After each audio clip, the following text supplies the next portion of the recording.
লাগিব, কাৰণ বৰ্তমান সময়ত ইলেকশ্যন পাতাৰ পৰিৱেশটো নাথাকিব। আৰু আপোনালোক সকলোৱে জানে যে মেট্ৰিক আৰু হায়াৰ ছেকেণ্ডেৰী পৰীক্ষা খুব গুৰুত্বপূৰ্ণ পৰীক্ষা।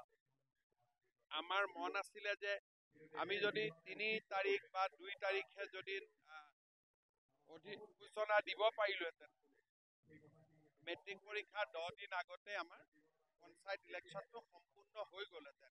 কিন্তু যি নহওক, উচ্চ ন্যায়ালয়ৰ ওপৰতো আমাৰ কোনো বক্তব্য নাই। তেখেতসকলৰ যিয়ে যেনেকৈ নিৰ্দেশ দিয়ে আমি পালন কৰিবই লাগিব। কিন্তু মই ভাবোঁ যে আমি মেট্ৰিক আৰু হায়াৰ ছেকেণ্ডেৰী পৰীক্ষাৰ আগত এতিয়া আমি পঞ্চায়ত পাতাৰ পৰিৱেশটো নাথাকিব। জালুকবাৰী সমষ্টিৰ মেধা ছাত্ৰ ছাত্ৰীসকলক আমি সন্মান জনাওঁ। এই বছৰ লোকসভা নিৰ্বাচন, বিধানসভাৰ উপ নিৰ্বাচন, ঝাৰখণ্ডৰ নিৰ্বাচনৰ বাবে অলপ পলম হ'ল। তথাপিতো আজি ৰাষ্ট্ৰীয় যুৱ দিৱস, স্বামী বিবেকানন্দৰ উপজা দিনটোত জালুকবাৰী সমষ্টিৰ কীৰ্তিমান ছাত্ৰ ছাত্ৰীসকলক সম্বৰ্ধনা জনাবলৈ পাই যথেষ্ট আনন্দিত হৈছোঁ। সকলোৰে উজ্জ্বল ভৱিষ্যতৰ বাবে আশীৰ্বাদ দিছোঁ।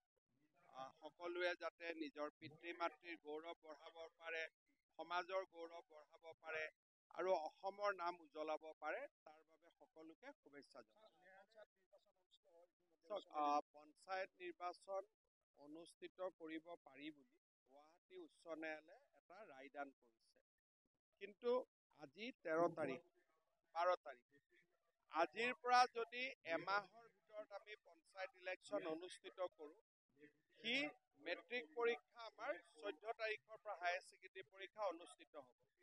গতিকে আমি কাউণ্টিং হ'লেই নাপাম। আৰু গোটেই গাঁওবিলাকত নিৰ্বাচনৰ পৰিৱেশ হৈ থাকিলে পঢ়া শুনা ল'ৰা ছোৱালীয়েতো পৰীক্ষা দিব নোৱাৰিব। গতিকে মই ভাবোঁ আমাৰ হাতৰ পৰা সময়টো পাৰ হৈ গ'ল। এতিয়া মেট্ৰিক আৰু হায়াৰ ছেকেণ্ডেৰী পৰীক্ষাৰ পিছত আমি পঞ্চায়ত ইলেকশ্যনৰ ব্যৱস্থা কৰিম।